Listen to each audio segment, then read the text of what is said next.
Il existe une règle d'or dans le milieu. Ne supposez jamais que vous êtes la personne la plus intelligente de la pièce, même s'il s'agit d'un restaurant miteux. À 2 heures du matin, Nicholas Kroos, l'homme que le FBI appelle le boucher de Hambourg, a oublié cette règle. Il a regardé une serveuse, une femme aux poignets effilochés et aux yeux fatigués, et n'a vu en elle qu'une servante. Il s'est penché vers son lieutenant et a murmuré une insulte en allemand, convaincu qu'elle était trop stupide pour comprendre. Il se trompait. Complètement. Parce que cette serveuse ne se contentait pas de servir du café. Elle détenait le seul secret capable de réduire son empire en cendres. Voici l'histoire de la façon dont une simple phrase a déclenché une guerre. La date était le 14 novembre 2023. Le lieu était la Velvet Room, un restaurant niché à l'angle de Dearborn et Randolph, dans le centre-ville de Chicago. C'était le genre d'endroit où un steak coûtait plus cher qu'une Honda Civic, et où l'éclairage restait tamisé pour dissimuler l'identité des politiciens et des trafiquants de cartels qui y dînaient. Sarah Jenkins ajusta son tablier dans l'arrière-cuisine. Le tissu était raide, sentant légèrement l'eau de javel et la graisse rance. À 26 ans, Sarah avait maîtrisé l'art de devenir invisible. Elle gardait ses cheveux châtains, tirés en un chignon strict et peu flatteur. Elle ne portait aucun maquillage pour cacher les angles aristocratiques de ses pommettes, et elle marchait avec un léger voûtement, rapetissant sa silhouette de 1,75 m. Pour le gérant, Ricard, elle n'était que Jenkins, la fille fiable qui acceptait les gardes dont personne ne voulait. Besoin que son grand cru soit décanté. Besoin que son grand cru soit décanté, aboya Ricard en claquant des doigts près de son visage. Et ne les regarde pas dans les yeux. Ce sont les Allemands. Sarah se figea pendant une fraction de seconde. Son cœur martela un rythme frénétique contre ses côtes. Chicago était censée être assez grande. Elle était censée être en sécurité. « Quels Allemands ?» demanda-t-elle, la voix légèrement enrouée. « Le groupe Kroos, des gros dépensiers. Ne gâche rien ou tu te retrouves à la rue. » Sarah saisit la carafe, ses articulations blanchissant. Elle connaissait ce nom. Tout le monde dans le secteur bancaire international connaissait le nom de Kroos, mais elle le connaissait plus intimement que la plupart. Elle savait comment le patriarche de la famille, Wilhelm, aimait son brandy. Elle connaissait les clés de cryptage spécifiques qu'ils utilisaient pour leurs sociétés écrans à Zurich. Et elle connaissait Nicholas. Elle n'avait pas revu Nicholas Kroos depuis cette nuit à Berlin, il y a 4 ans, la nuit où le ciel était devenu orange de feu et où son père lui avait dit de courir et de ne jamais regarder en arrière. « Il ne me reconnaîtra pas », se dit-elle en se forçant à prendre une profonde inspiration. J'étais une débutante blonde en Chanel à l'époque. Maintenant, je suis un fantôme brun dans un uniforme en polyester. Elle poussa les portes battantes de la cuisine et entra dans la salle à manger. L'atmosphère était lourde, imprégnée de l'odeur des cigares onéreux et de l'eau de Cologne entêtante. La table 4 était la meilleure place de l'établissement. Un box semi-circulaire tapissé de velours rouge sang. 3 hommes y étaient assis. 2 étaient des gardes du corps au cou épais, nommés Hans et Tobias. Des hommes dont les costumes tendaient sur leurs épaules. Et au centre siégeait Nicholas. Il paraissait plus vieux que sur les photos des dossiers d'Interpol. À 32 ans, il possédait une beauté cruelle et prédatrice. Ses cheveux étaient plaqués en arrière. Son costume était un 3 pièces anthracite sur mesure de Savile Row, et ses yeux étaient de la couleur de la glace glaciaire. Il faisait actuellement tournoyer un verre d'eau, l'air ennuyé, tandis qu'un conseiller municipal terrifié était assis en face de lui, transpirant abondamment. Sarah s'approcha de la table. « Ne tremble pas, verse simplement. Le château Margaux 1996, monsieur, » dit Sarah, gardant la tête basse, sa voix étant un ton monocorde plat du Midwest. Nicholas ne leva même pas les yeux. Il fit un geste de la main méprisant, poursuivant sa conversation avec le conseiller en anglais. « Monsieur Henderson, » dit Nicholas, la voix suave et accentuée. « Je me fiche des lois de zonage. Je me soucie du calendrier. Si mes conteneurs restent sur les docks une semaine de plus, Je perds patience. Et quand je perds patience, des gens perdent des doigts. Sarah commença à verser le vin. Elle était stable, elle était parfaite. Mais soudain, le garde du corps, Tobias, déplaça brusquement sa jambe, heurtant sa hanche. C'était un accident, mais le résultat fut catastrophique. Le jet de vin rouge vacilla. Une seule goutte cramoisie s'écrasa sur la manchette blanche immaculée de la chemise de Nicolas Krauss. La table devint silencieuse. Le conseiller cessa de respirer. Les mains des gardes du corps se glissèrent à l'intérieur de leur veste. Nicolas posa lentement son verre d'eau. Il regarda sa manchette. Puis, pour la première fois, il regarda Sarah. Son regard était comme un poids physique. Il scruta son visage, disséquant ses traits. Sarah garda les yeux baissés, jouant le rôle de la serveuse terrifiée et incompétente. « Je suis tellement désolée, monsieur », bégaya-t-elle en attrapant une serviette. « Je vais chercher de l'eau gazeuse. Je vais… » Nicolas lui saisit le poignet. Sa prise était de fer. « Laisse !» dit-il en anglais. Il lâcha sa main comme si elle était contagieuse. Il se tourna vers Tobias, son garde du corps, et changea de langue. Il commença à parler en allemand, rapidement, familièrement et dégoulinant de venin. La plupart des Américains pensent que l'allemand sonne colérique, mais quand Nicolas le parlait, cela ressemblait à une lame dentelée glissant sur de la soie. C'était calme, précis et arrogant. « Schau dir dieses elende Ding an », murmura Nicolas à Tobias en allemand, se rasseyant et s'essuyant la main avec une serviette. « Regarde cette chose misérable. » Tobias ricana. « Typisch Amerikaner. Typischer amerikanischer Abfall. Tollpatschig und nutzlos. Typique des Américains. Déchet américain typique.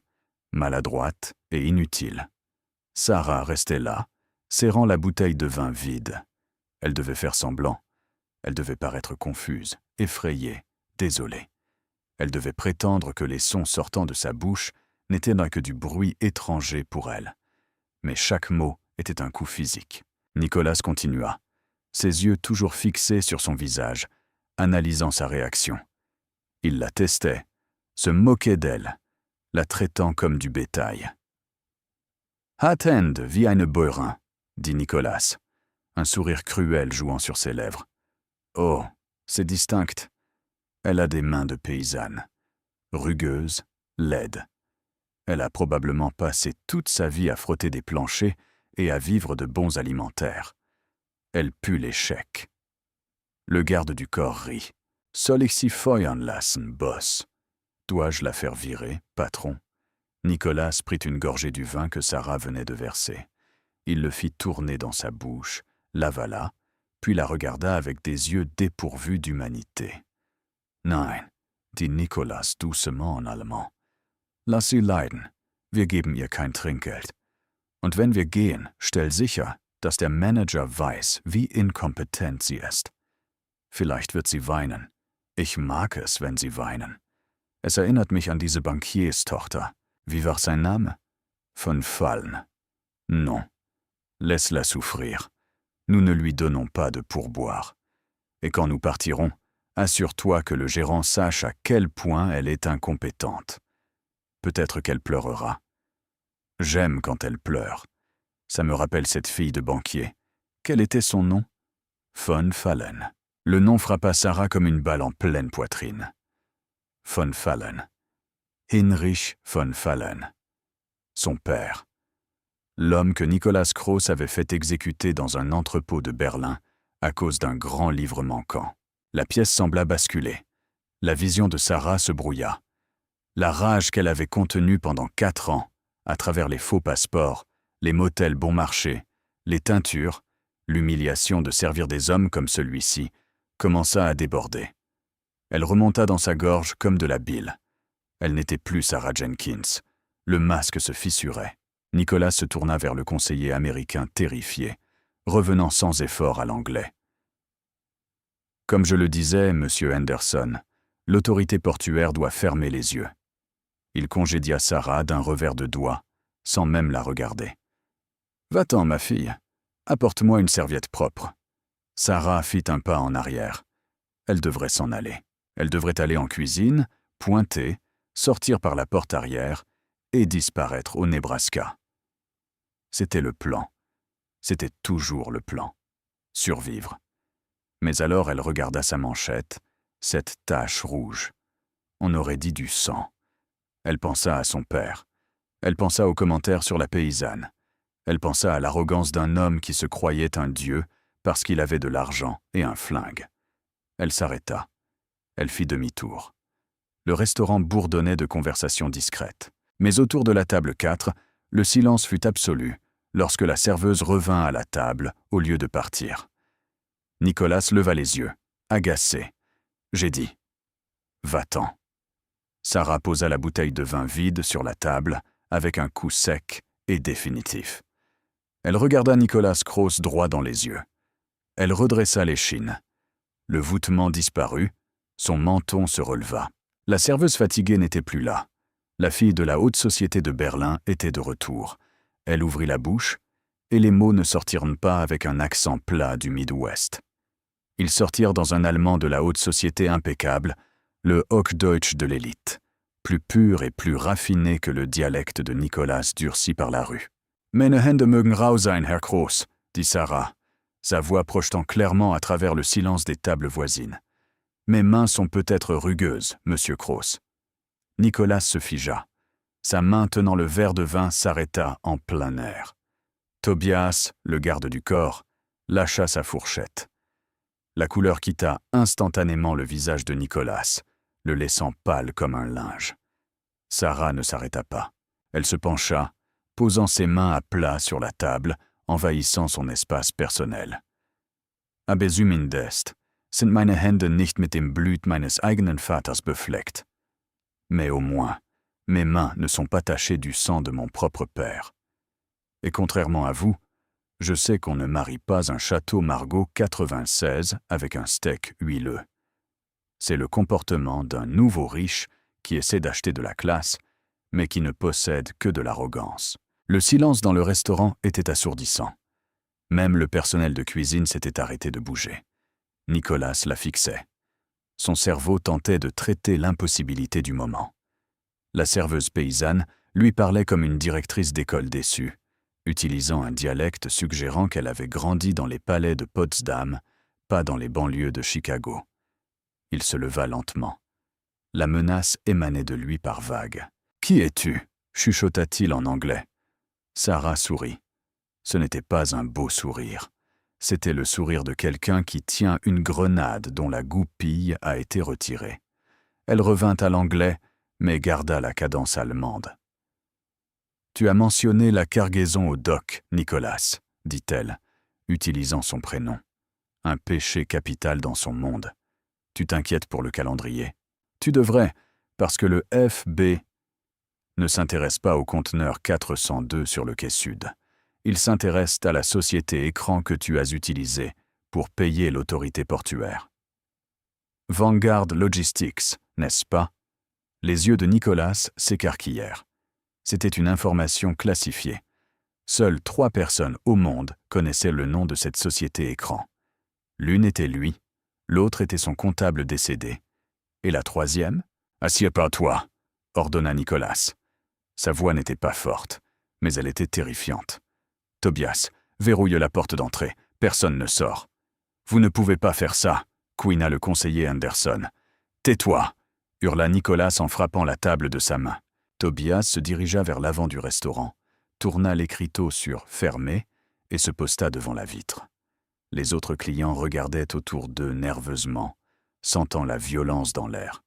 Sarah ne tressaillit pas. « Tu donnes en spectacle, Nicolas.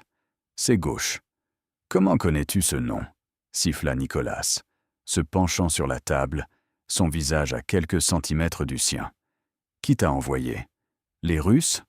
La CIA? » « Personne ne m'a envoyé, » dit Sarah calmement. « J'attendais que tu deviennes négligent. Et se moquer d'une serveuse dans une langue que tu pensais être ton code secret, c'est négligent. »« Je vais t'arracher la langue ici même, » menaça Nicolas. « Non, tu ne le feras pas, » répondit Sarah. Parce que si je ne donne pas signe de vie à mon contact dans 15 minutes, un email est envoyé. Un email avec les numéros du grand livre, le compte aux îles Caïmans, la liste des juges sur ta liste de paix et les coordonnées exactes de l'endroit où tu as enterré Heinrich von Fallen. Nicolas recula comme s'il avait été giflé. Il la regarda vraiment, au-delà de l'uniforme et des cheveux en désordre. Il regarda la structure osseuse, les yeux. « Heidi », souffla-t-il. Le nom resta suspendu dans l'air, comme de la fumée. « Heidi von Fallen, tu es morte. Mes hommes. » Ils ont dit qu'ils avaient brûlé la voiture. « Tes hommes sont aussi incompétents que toi, Sarah, » dit Heidi froidement. « Je me suis extirpé de cette carcasse. J'ai marché 15 kilomètres avec une clavicule cassée, et je t'ai regardé prendre le contrôle de l'empire de mon père. » Nicolas rit. C'était un son sombre et dénué d'humour. La princesse de Berlin qui sert des tables à Chicago. Comme les puissants sont tombés. « Je ne suis pas celle qui est sur le point de tout perdre, » répliqua-t-elle. « Tu penses avoir un moyen de pression » ricana Nicolas. Il fit signe à son autre garde du corps, Hans. « Saisis-la. » On l'emmène par l'arrière. Hans s'élança vers l'avant. Mais Sarah fut plus rapide. Elle saisit le couteau à steak sur la table, le modèle lourd et dentelé, et d'un geste fluide, elle ne visa pas l'homme. Elle planta le couteau à travers le téléphone du conseiller qui enregistrait sur la table. Des étincelles jaillirent. Le conseiller hurla. « Votre conseiller vous enregistrait pour s'assurer une assurance, » dit Sarah, respirant fort. « Je viens de vous épargner une mise en examen RICO. » « De rien. » Nicolas regarda le téléphone détruit, puis Sarah. Il fit signe à Hans de reculer. « Tout le monde dehors !» cria Nicolas dans le restaurant. « Le personnel de cuisine, les clients, sortez maintenant. »« Mais l'addition !» commença un client. « Sortez !» Nicolas sortit une arme de son étui et la posa sur la table. Le pandémonium éclata. Les clients se précipitèrent sur leurs manteaux, renversant des chaises. Le personnel de cuisine s'enfuit par la ruelle arrière. En moins de 60 secondes, le restaurant fut vide, à l'exception de Nicolas, ses 2 gardes, le conseiller tremblant et Sarah. Nicolas se rassit. Il regarda Sarah avec une expression nouvelle. Ce n'était plus de la peur. C'était de la fascination. « Tu m'as sauvé, » dit-il. « Pourquoi ? Tu me hais. »« Je te hais effectivement, » dit Sarah, sa main reposant toujours près du couteau. « Mais j'ai besoin de toi vivant pour l'instant. » « Pourquoi ? » « Parce que... » Sarah baissa la voix. « Les gens qui ont commandité le meurtre de mon père, ils ne travaillaient pas pour toi, Nicolas. Ils travaillaient pour le syndicat et ils viennent pour toi ce soir. » Nicolas plissa les yeux. « Tu mens. C'est moi qui dirige le syndicat dans cette ville. »« C'est ce que tu crois, » dit Sarah. Elle fouilla dans la poche de son tablier. Tobias leva instantanément son arme. « Du calme, » dit Sarah. « Juste un morceau de papier. » Elle sortit une serviette de cocktail froissée. Dessus, il y avait le dessin d'un scorpion noir. Nicolas redevint pâle. « J'ai trouvé ça scotché à la porte arrière de la cuisine en arrivant pour mon service, » expliqua Sarah. « C'est un marquage. Cela signifie « purge ». Ils font le ménage, Nicolas. Et tu es la poussière. » Soudain, la vitrine avant du restaurant vola en éclats. Une cartouche roula sur le sol en sifflant. Gaz. Tobias hurla. « À terre !» Nicolas plaqua Sarah au sol, l'entraînant derrière le lourd bar en chêne, juste au moment où les fenêtres explosaient, sous des tirs automatiques. La guerre avait commencé, et la serveuse et le patron de la mafia étaient piégés ensemble dans les tirs croisés.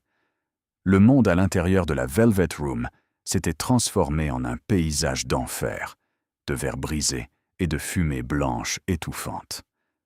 La cartouche de gaz lacrymogène tournait sur le sol en damier, crachant un brouillard épais et âcre qui brûlait la gorge et piquait les yeux. Derrière le lourd bar en chêne, Nicolas Krauss n'était plus le milliardaire arrogant. C'était un animal acculé. Il tenait son pistolet semi-automatique contre sa poitrine, vérifiant le chargeur de ses mains tremblantes d'expert. « 3 chargeurs !» toussa-t-il, essuyant ses yeux larmoyants. « Tobias est à terre. Je l'ai vu prendre une balle dans le cou. Sarah, non, Heidi, était accroupie à côté de lui. Elle avait déchiré l'ourlet de son tablier et trempé le tissu dans une carafe d'eau qu'elle avait récupérée dans l'évier sous le bar. Elle pressa le chiffon mouillé sur son nez et sa bouche, puis en tendit un autre morceau à Nicolas. « Mais ça !» ordonna-t-elle, la voix étouffée mais ferme. « À moins que tu ne veuilles t'évanouir et être exécuté au sol. » Nicolas prit le chiffon, la regardant avec un mélange de confusion et d'adrénaline. « Nous sommes piégés. L'avant est couvert. La ruelle arrière est une zone de tir. »« Qui est-ce » demanda Sarah, scrutant par-dessus le rebord du bar en acajou. Des balles déchiquetèrent les bouteilles d'alcool haut de gamme au-dessus d'eux, faisant pleuvoir des éclats de verre et du whisky coûteux sur leur tête. Victor Vouloff. Nicolas cracha le nom comme une malédiction. Mon second. Il lorgne le trône depuis des mois. Il a dû passer un accord avec le syndicat pour me liquider. Vulov connaît tes protocoles de sécurité, dit Sarah, l'esprit en ébullition. Il sait que tu te retrancherais dans la cuisine ou la salle VIP. Alors nous sommes morts, dit Nicolas sombrement. Il jeta un coup d'œil et tira 2 coups aveuglément dans la fumée. Un cri provenant de la salle à manger confirma qu'il avait touché quelque chose. Mais le tir de riposte fut accablant. Le bois du bar volait en éclats autour d'eux. « Nous ne sommes pas morts, » dit Sarah. Elle lui saisit le bras, sa prise étant étonnamment forte.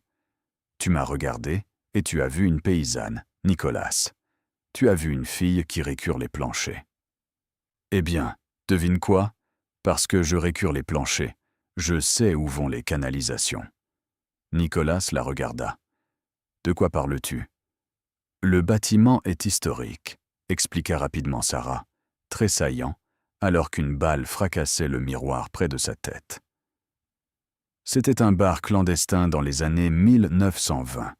Il y a une goulotte à charbon dans le garde-manger. Elle descend dans l'ancien système de tunnels de Chicago. Le personnel ne l'utilise pas parce qu'il est plein de rats et d'araignées, mais il est ouvert. Nicolas la fixa. « Tu veux que je rampe dans une goulotte à charbon ? Préfères-tu mourir dans un costume ?» trancha Sarah. « Bouge. » Elle n'attendit pas sa permission.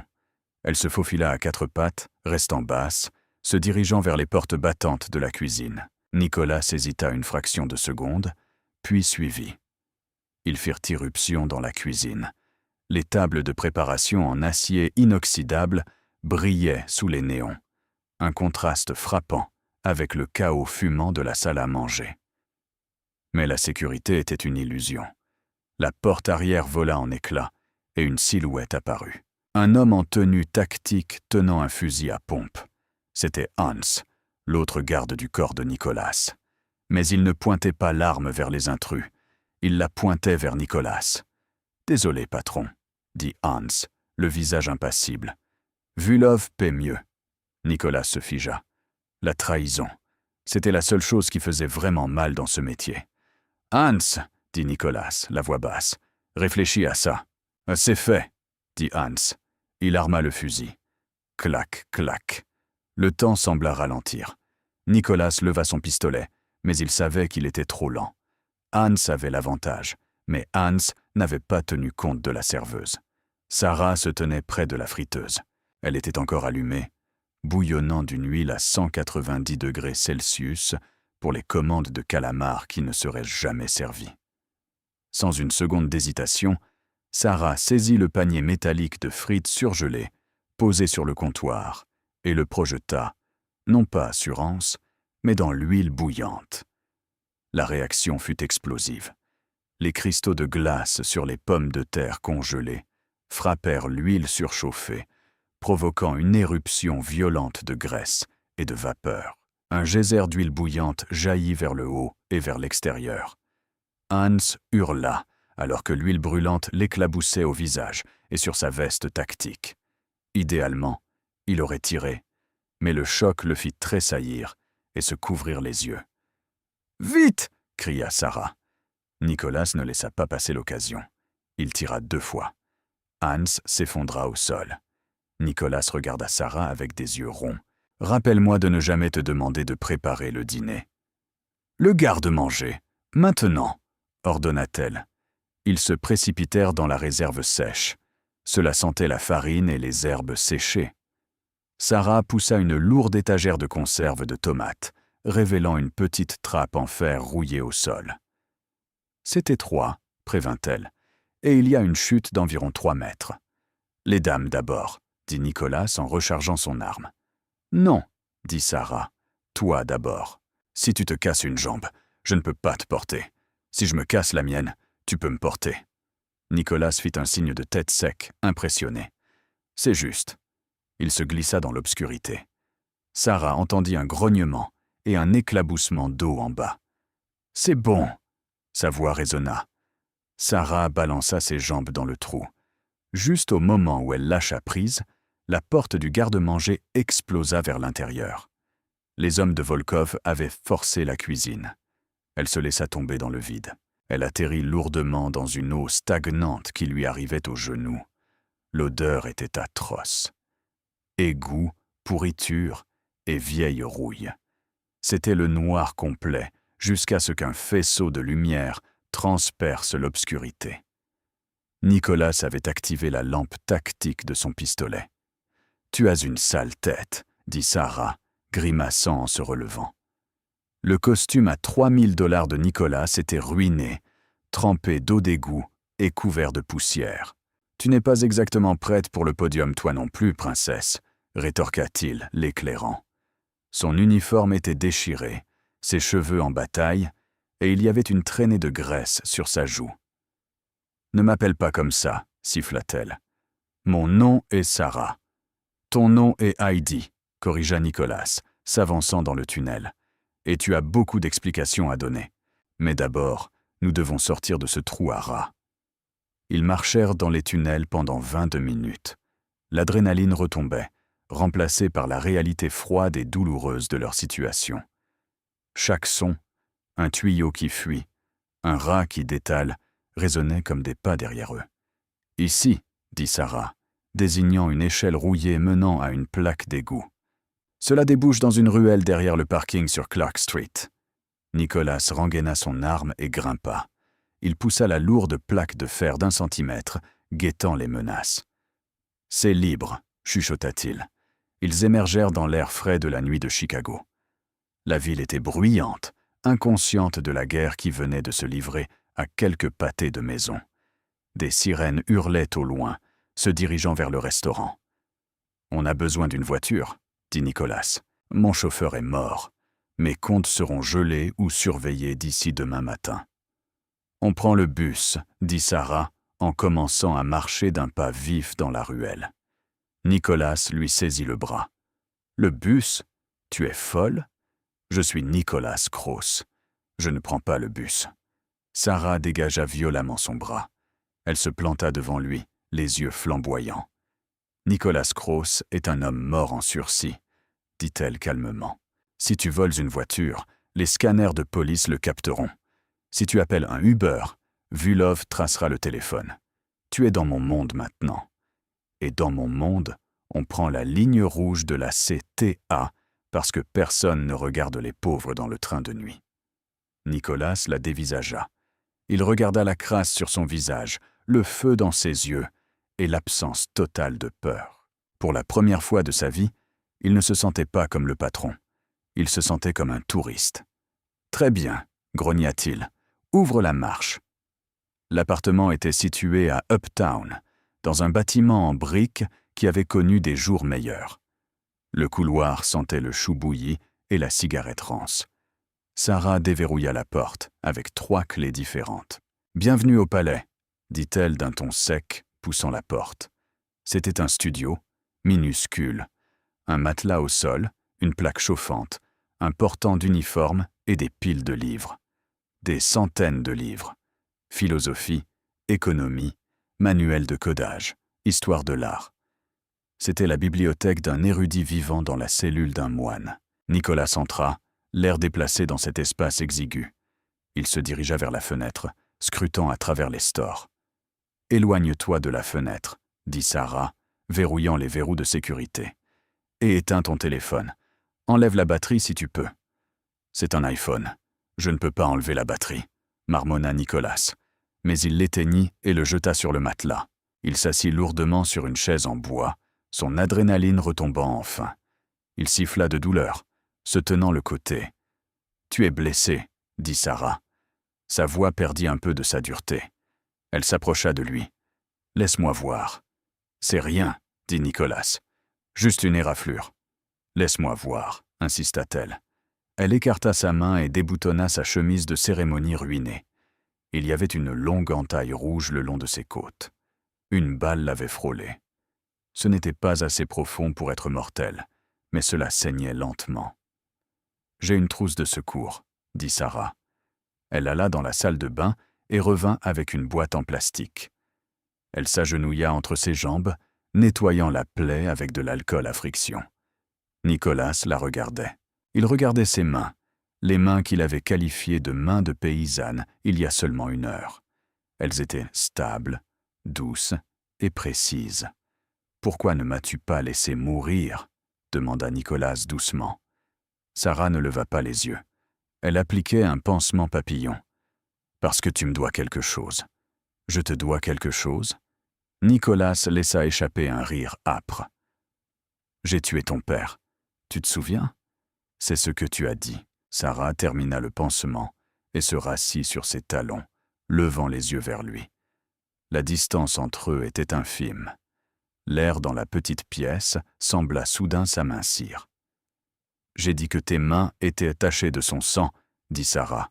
« Je n'ai pas dit que c'était toi qui avais pressé la détente. » Nicolas fronça les sourcils. « J'ai ordonné l'exécution. C'était les affaires. Heinrich détournait de l'argent des comptes. Il a brisé le code. »« Il ne détournait pas d'argent, » dit Sarah. Ses yeux se remplirent soudain de larmes, mais elle refusa de les laisser tomber. Il payait une dette de chantage. Quelqu'un a découvert l'opération Valhalla. Nicolas se raidit. Opération Valhalla. C'était un mythe, une histoire de fantôme. C'était une rumeur de dossier contenant les noms de chaque politicien corrompu de l'Union européenne. Valhalla n'existe pas, dit Nicolas. Si, murmura Sarah. Mon père l'a créé. Il essayait d'acheter sa sortie du milieu. Il voulait m'emmener et quitter l'Allemagne. Mais quelqu'un a découvert. Ils ont menacé de me tuer s'ils ne payaient pas. Alors, il a pris de l'argent de tes comptes pour les payer. Il ne te volait pas, Nicolas. Il essayait de me sauver. Nicolas se rassit, stupéfait. Le récit des 4 dernières années se dénouait dans son esprit. Il avait exécuté son mentor, Heinrich, croyant que l'homme était un traître. « Qui le chantonnait ?» demanda Nicolas, la voix grave. « Je ne savais pas, » dit Sarah. « Pas avant ce soir. Quand j'ai vu le scorpion sur la serviette au restaurant, elle se leva et se dirigea vers sa bibliothèque, sortant un exemplaire évidé de Guerre et Paix. À l'intérieur se trouvait une clé USB. Mon père m'a donné ça avant de mourir. Il m'a dit de me cacher. Il a dit « Si Nicolas te trouve, cours. Mais si le scorpion te trouve, prie. » Nicolas se leva, ignorant la douleur à son côté. Le scorpion n'est pas une personne, Heidi. C'est un groupe, un cercle d'élite au sein du syndicat.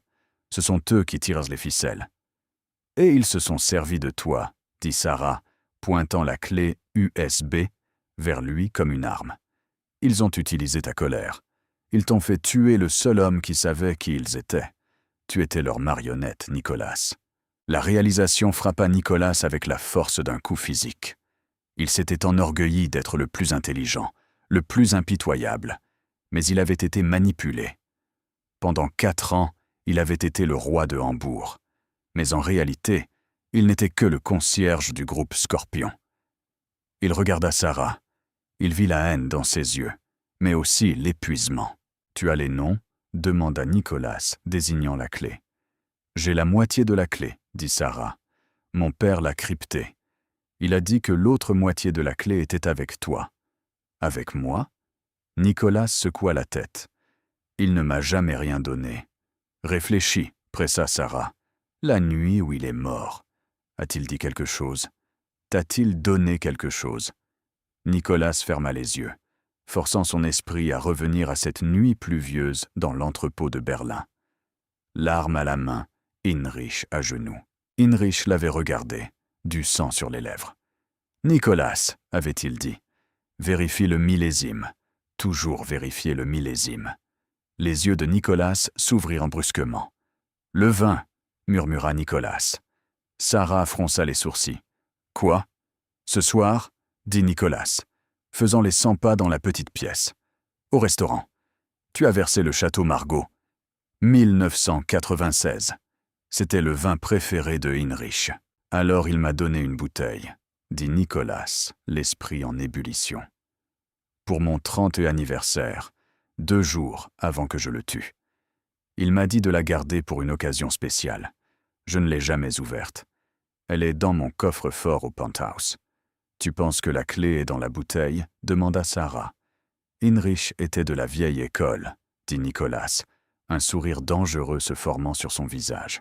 Il ne la mettrait pas dans le vin. Il la mettrait sur la bouteille, sur l'étiquette. Du microtexte à l'intérieur du dessin de l'étiquette. Il regarda Sarah. La dynamique avait encore changé. Ils n'étaient pas ennemis. Ils n'étaient pas seulement des survivants. Ils étaient partenaires. « Nous devons entrer dans mon penthouse, » dit Nicolas. « Ton penthouse qui est actuellement entouré par les hommes de Vulov et la police ?» demanda Sarah, sceptique. « Oui, » dit Nicolas. Il s'approcha d'elle. Il tendit la main et écarta très doucement une mèche de cheveux rebelles derrière son oreille. Sarah tressaillit, mais ne recula pas. Son souffle se coupa. « Tu as dit, je t'ai regardé, et j'ai vu une paysanne. » murmura Nicolas. Sa voix était basse, intime. « J'avais tort. Je te vois maintenant, Heidi. Je vois une reine. Et je pense qu'il est temps que nous reprenions notre royaume. » Sarah leva les yeux vers lui. La chimie entre eux était électrique, alimentée par le danger et une étrange histoire commune tordue. « Si nous faisons cela, » dit Sarah, « si nous survivons, tu ne me possèdes pas. Je ne suis pas ta serveuse, je ne suis pas ton sujet. »« D'accord, » dit Nicolas. 50-50, partenaire. 60-40, contra Sarah. « Je t'ai sauvé la vie. » Nicolas rit. C'était un rire sincère, le premier depuis des années. « Tu es dur en affaires. 60-40. »« D'accord, d'accord, » dit Sarah. Elle prit une profonde inspiration. « Pour entrer dans ton penthouse, nous ne pouvons pas passer par la porte d'entrée. Nous devons sauter en parachute. » Nicolas la dévisagea. « Pardon ? Je suis sorti avec un base jumper quand je me cachais dans le Colorado, » dit Sarah, sortant une carte de dessous son lit. « Le bâtiment à côté du tien est la Trump Tower. Il est plus haut. Si nous pouvons atteindre le toit, nous pouvons sauter sur ta terrasse. »« Je n'ai jamais sauté d'un bâtiment de ma vie, » dit Nicolas. « Alors tu ferais mieux d'apprendre vite, » dit Sarah, claquant la carte sur la table. « Parce que Vulov ne va pas attendre qu'on prenne l'ascenseur. » Juste à ce moment-là, un martèlement lourd fit trembler la porte de l'appartement. « Police, ouvrez !» Sarah et Nicolas se regardèrent. « Vulov, » chuchota Sarah. « Non. » Nicolas écouta. « C'est la vraie police. Quelqu'un avait passé un appel anonyme. Ils étaient de nouveau piégés. 4e étage. Pas d'escalier de secours. » Nicolas regarda la fenêtre, puis les draps du lit. « Nous n'avons pas le temps pour le base jump, » dit Nicolas. « Nous devons faire ça à l'ancienne. S'il te plaît, ne dis pas les draps, » gémit Sarah. « D'accord. » Nicolas sourit. « Le tuyau d'incendie. » Il saisit la chaise lourde et brisa la fenêtre du couloir, à côté de l'armoire du tuyau d'incendie. Le jeu était lancé. Le tuyau d'incendie était lourd, un épais serpent de toile qui sentait le caoutchouc rance. Nicolas donna un coup de pied dans la vitre de la fenêtre du couloir, faisant pleuvoir des éclats dans la ruelle 4 étages plus bas. « Enroule-le autour de ta taille, » ordonna Nicolas, bouclant le tuyau autour du tuyau du radiateur dans le couloir. « Je vais te descendre. »« Et toi, comment descends-tu » demanda Sarah, grimpant sur le rebord. Le vent fouettait ses cheveux sur son visage. En bas, les gyrophares rouges et bleus des voitures de police se reflétaient sur le pavé mouillé, mais la ruelle était encore dans l'ombre. « Je me laisse glisser, » dit Nicolas. « Vas-y maintenant. » Sarah ne discuta pas. Elle empoigna le tuyau et se laissa tomber. La descente fut saccadée et terrifiante. Ses mains brûlaient contre la toile, mais elle toucha le couvercle de la benne à ordures avec un bruit sourd et étouffé, roulant sur l'asphalte. Elle tira 2 fois sur le tuyau. Le signal. Quelques secondes plus tard, Nicolas descendit en glissant, utilisant sa veste comme frein. Il atterrit lourdement, grognant alors que l'impact secouait sa blessure par balle. « On a besoin de roues !» souffla Nicolas, s'appuyant contre le mur de briques. « J'ai déjà prévu le coup », dit Sarah. Elle désigna une camionnette de livraison tournant au ralenti à l'entrée de la ruelle. Le panneau latéral indiquait Schmitz 24 Ourlandry. Le chauffeur était au coin de la rue, se disputant avec un policier pour avoir bloqué la route. Ils bougèrent de concert, une unité fluide née de la nécessité. Nicolas prit le côté passager. Sarah prit le volant. Elle mit la marche arrière, sortant de la ruelle juste au moment où le policier se retournait. Au moment où le cri retentit, il s'insérait déjà sur Lakeshore Drive, se fondant dans le flux de la circulation. « Belle conduite », murmura Nicolas, vérifiant son rétroviseur latéral. « Où as-tu appris à voler une camionnette de blanchisserie ?»« Je ne l'ai pas volée. Les clés étaient sur le contact », dit Sarah, agrippant le volant. « Les riches compliquent trop les choses. Les pauvres espèrent juste le meilleur. » Ils roulèrent en silence vers la Gold Coast, la skyline se dressant devant eux, comme une forteresse de verre et d'acier. Le penthouse de Nicolas était au sommet de l'Aurora Tower, une structure monolithique qui perçait les nuages. « Le bâtiment sera bouclé, » dit Nicolas à mesure qu'ils approchaient. « Mon équipe de sécurité est soit morte, soit travaille pour Vulov. Le hall, c'est du suicide. » « Entrée de service, » suggéra Sarah. « Biométrie, » contra Nicolas. « Scanner rétinien. »« Tu as une rétine ?» demanda sèchement Sarah. « Oui. »« Alors, on a une chance. » Ils abandonnèrent la camionnette 3 blocs plus loin et se déplacèrent dans l'ombre du parking souterrain. L'ascenseur de service était gardé par un seul homme en tenue tactique noire. Ce n'était pas l'un des hommes de Nicolas. Il portait l'insigne du scorpion, une épinglette discrète. Nicolas fit un geste pour sortir son arme, mais Sarah l'arrêta. « Trop bruyant » chuchota-t-elle. Elle ramassa une bouteille de champagne jetée dans un bac de recyclage près de l'ascenseur.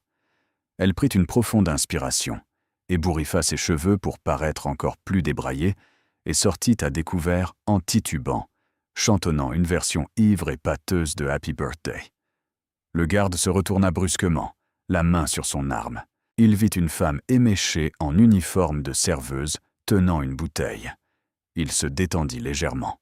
« Hé, sors d'ici, propriété privée. »« Je cherche juste la fête, » bafouilla Sarah, s'approchant en titubant. « C'est ici la maison de fraternité ?»« Dégage, madame, » ricana le garde, s'avançant pour la pousser. Alors qu'il tendait la main, l'attitude ivre de Sarah disparut instantanément. Elle fit basculer la bouteille de champagne dans un arc de cercle serré et vicieux. Elle frappa la tempe du garde avec un craquement écœurant. Il s'effondra sans un bruit. Nicolas sortit de l'ombre, les sourcils levés. « Tu me terrifies. »« Tant mieux, » dit Sarah, traînant l'homme inconscient derrière un pilier en béton. « Garde cette peur. Ça te maintient vigilant. » Ils atteignirent l'ascenseur de service. Nicolas se pencha pour le scanner rétinien. Le laser balaya son œil. Pendant une seconde interminable, la lumière resta rouge. Puis, elle émit un bip vert. Accès accordé. Kroos, Nicolas. Les portes coulissèrent. Ils commencèrent la longue ascension vers le 70e étage. Le trajet en ascenseur fut la minute la plus longue de leur vie. Nicolas vérifia son arme. Sarah lissa son tablier. Un tic nerveux qu'elle ne pouvait réprimer. « Quand ces portes s'ouvriront, » dit doucement Nicolas. « Si Vulov est là, il essaiera de se servir de toi contre moi.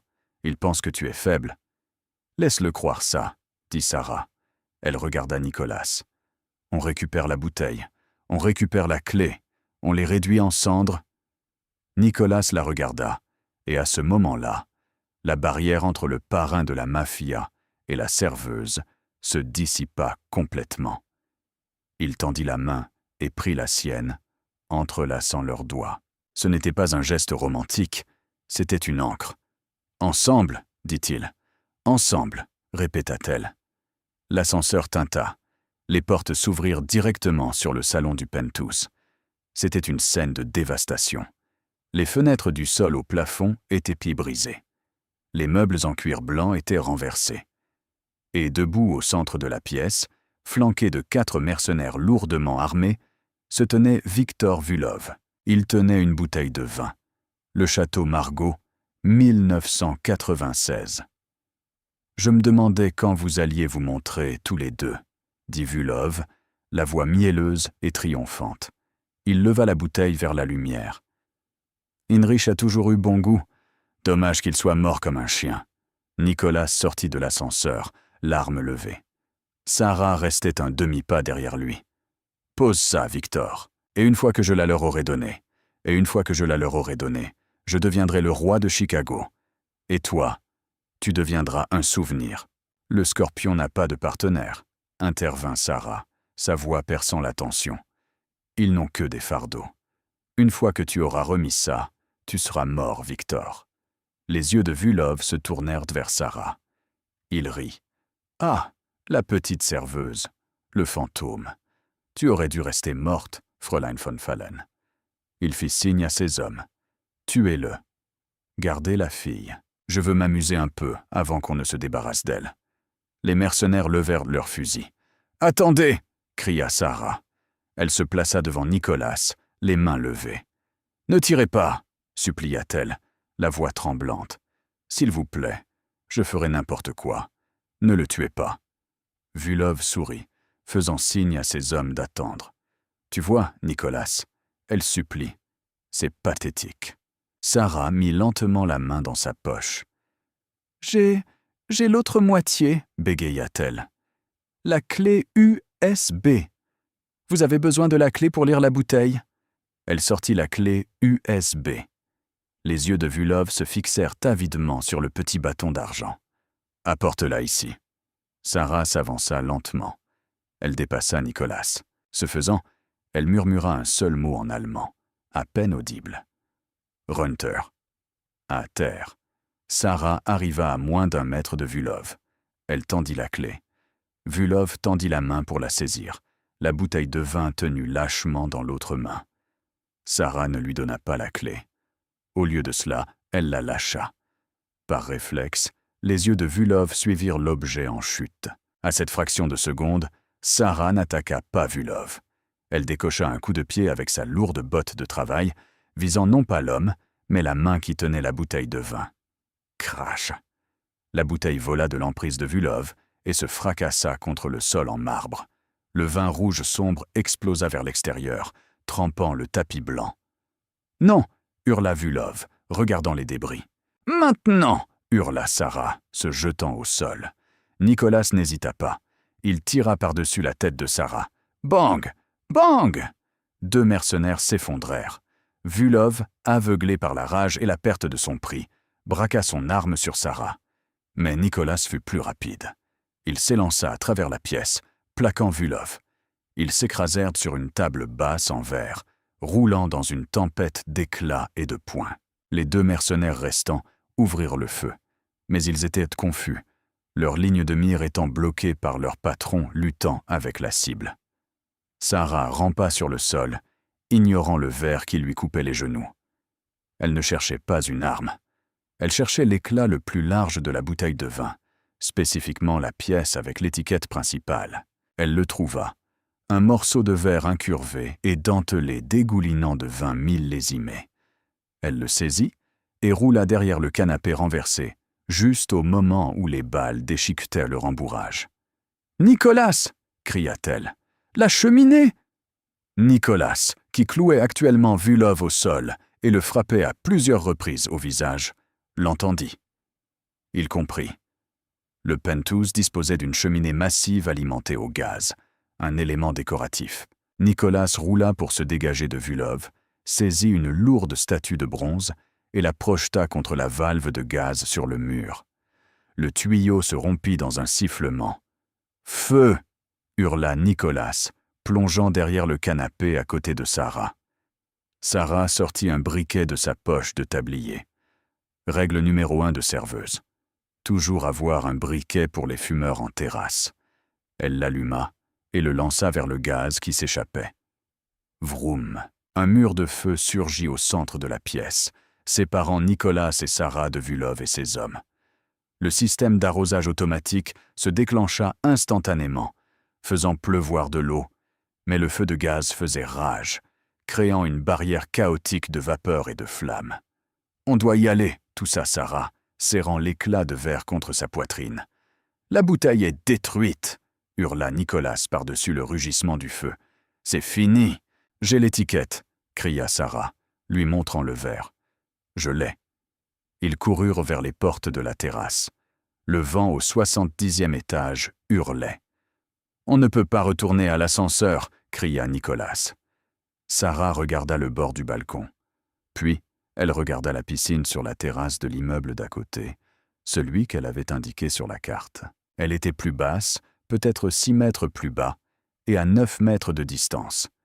C'était un saut impossible. « Tu as dit que tu n'avais jamais sauté d'un bâtiment !» cria Sarah, lui saisissant la main. « C'est vrai. Aujourd'hui est un jour pour de nouvelles expériences. » Ils coururent. Ils ne regardèrent pas la rue, à des centaines de mètres en bas. Ils regardèrent seulement l'eau bleue miroitante de la piscine voisine. Ils sautèrent dans le vide. Pendant une seconde, ils volèrent, suspendus entre la tour en flammes et le ciel nocturne froid. Ils frappèrent l'eau violemment. 2 jours plus tard, Zurich, Suisse. La planque était un appartement moderne et stérile, surplombant le lac. L'air était pur, froid et calme. Sarah était assise devant un bureau en verre, un microscope devant elle. L'éclat de la bouteille de vin reposait sur une boîte de pétri. À côté, la clé USB était branchée sur un ordinateur portable, exécutant un algorithme de décryptage. Nicolas se tenait près de la fenêtre, regardant les bateaux sur le lac. Il portait un simple pull et un jean. Le gangster arrogant en costume n'était plus. « Ce n'est pas dans le papier », murmura Sarah, ajustant la mise au point du microscope. « Quoi ?» Nicolas se retourna. « Le code n'est pas dans le papier de l'étiquette. J'ai examiné les fibres pendant des heures. Il n'y a rien. » Nicolas s'approcha, posant sa main sur son épaule. « Alors peut-être que c'était détruit. Peut-être que Vulov a gagné. »« Non, » dit obstinément Sarah. « Mon père était brillant. Il ne ferait pas quelque chose d'aussi simple. » Elle fixa l'éclat de verre. L'étiquette était imprégnée de vin. La tache rouge. Soudain, Sarah eut le souffle coupé. « Le millésime » murmura-t-elle. Heinrich t'a dit de vérifier le millésime. « 1996 » dit Nicolas. « C'était une bonne année. »« Non » dit Sarah, les yeux écarquillés. « Regarde les raisins sur le dessin de l'étiquette, l'ombrage. » Elle augmenta le grossissement au maximum. « Ce n'est pas de l'encre, dit-elle, la voix tremblante. C'est du binaire, l'ombrage sur les raisins. Il est composé de points microscopiques, des milliers de points. » Elle commença à taper furieusement, entrant le motif dans le logiciel de décryptage. Idéalement, cela aurait pris des semaines, mais combiné à la clé sur la clé USB, le verrou s'ouvrit instantanément. L'écran fut inondé de données. Dossiers, comptes bancaires, emails, photos. « Mon Dieu !» chuchota Nicolas, se penchant. C'était tout. L'opération Valhalla. Ce n'était pas seulement une liste de politiciens corrompus. C'était une carte de toute l'économie souterraine mondiale. Cela montrait comment le syndicat, le Scorpion, manipulait les marchés boursiers, déclenchait des guerres pour vendre des armes et assassinait des dirigeants pour libérer des routes commerciales. Et en haut du fichier, l'identité du chef du Scorpion. Nicolas se figea. « C'est impossible, dit-il. La photo sur l'écran était celle d'un vieil homme, un homme que Nicolas avait connu toute sa vie, un homme qui s'était assis à la table familiale. Gerhard Müller, le chancelier de la Commission bancaire centrale européenne et parrain de Nicolas. Il s'est servi de nous, dit Nicolas, la voix froide comme de la glace. Il a utilisé ma famille comme ses bras armés. Il a utilisé ton père comme son comptable. Et quand nous sommes devenus encombrants, il nous a montés l'un contre l'autre. Sarah se leva. Elle prit le téléphone. « Qui appelles-tu » demanda Nicolas. « L'agent du FBI qui m'a donné sa carte il y a 3 ans, dit Sarah. Le seul homme honnête que je connaisse. Si tu envoies ça, avertit Nicolas, tout change. Le syndicat tombera, mais mon empire aussi. Je perdrai tout. L'argent, le pouvoir, la réputation.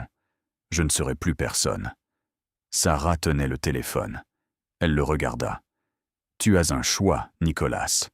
Tu peux être le roi d'un cimetière, ou tu peux n'être personne avec moi. » Nicolas regarda l'écran. Il regarda les fichiers qui prouvaient sans qu'il n'avait été qu'une marionnette. Puis il regarda Sarah, la femme qu'il avait sauvée, défiée et qui avait sauté d'un bâtiment avec lui. Il tendit la main et lui prit le téléphone. Le cœur de Sarah s'arrêta. Allait-il l'en empêcher? Nicolas mit le téléphone sur haut-parleur et le posa sur le bureau. « Fais-le, dit-il. » Sarah sourit. Elle composa le numéro. 6 mois plus tard, le petit bistrot sur la côte italienne était bondé. L'odeur de l'ail, du basilic et des fruits de mer frais flottait dans l'air. Un client à la table 4 agita la main avec impatience. « Serveur, on attend la carte des vins depuis 10 minutes. » Un homme vêtu d'une chemise blanche impeccable et d'un tablier s'approcha. Il était beau, avec des yeux comme de la glace glaciaire, bien qu'il soit un peu plus chaleureux qu'auparavant. « Toutes mes excuses, monsieur, » dit Nicolas Cross avec assurance. « Nous manquons de personnel ce soir, mais puis-je vous recommander le Chianti? Il accompagne parfaitement l'ossobuco. » Le client grogna. « Très bien, et apportez du pain. » « Bien sûr. » Nicolas retourna en cuisine. Il poussa les portes battantes. Sarah était là, coupant des légumes avec une précision rythmique. Elle leva les yeux et sourit. « Encore la table 4 » demanda-t-elle. « La table 4 est tenue par un idiot, » dit Nicolas, attrapant une corbeille de pain. « Il a essayé de commander un merlot avec le bar. Je devrais le faire exécuter. » « On n'exécute pas les clients, Nicolas. C'est mauvais pour les avis Yelp, » le taquina Sarah. Elle s'essuya les mains sur son tablier et s'approcha de lui. Elle ajusta son col. « Tu te débrouilles très bien. »« Les jets privés me manquent tant, » admit Nicolas, enlaçant sa taille. « Mais la compagnie ici est bien meilleure. »« On doit fermer tôt ce soir, » murmura Sarah, se penchant pour l'embrasser. « Oh, pourquoi ?» Parce que, elle sourit contre ses lèvres. La nouvelle cargaison de Château Margaux vient d'arriver. Et je pense qu'on devrait vérifier le millésime. Nicolas rit, la serrant contre lui. Toujours vérifier le millésime.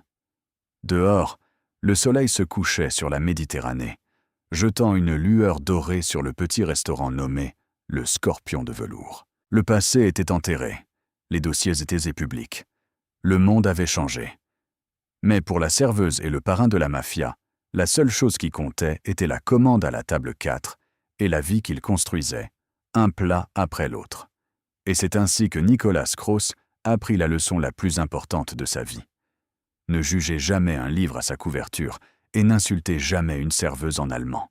Des tables à enjeux élevés de Chicago à la côte tranquille de l'Italie, Sarah et Nicolas ont prouvé que parfois, la seule façon de survivre au milieu criminel est de le brûler et de tout recommencer. Qu'avez-vous pensé du rebondissement avec l'étiquette de vin? Auriez-vous sauté de ce bâtiment? Dites-le-moi dans les commentaires ci-dessous. Si vous avez apprécié cette histoire, n'hésitez pas à cliquer sur le bouton « J'aime ». Cela aide vraiment la chaîne à grandir. Et si vous voulez plus d'histoires de romance, de vengeance et de rédemption, abonnez-vous et activez la cloche de notification pour ne jamais manquer une vidéo. Merci d'avoir regardé et je vous verrai dans la prochaine histoire.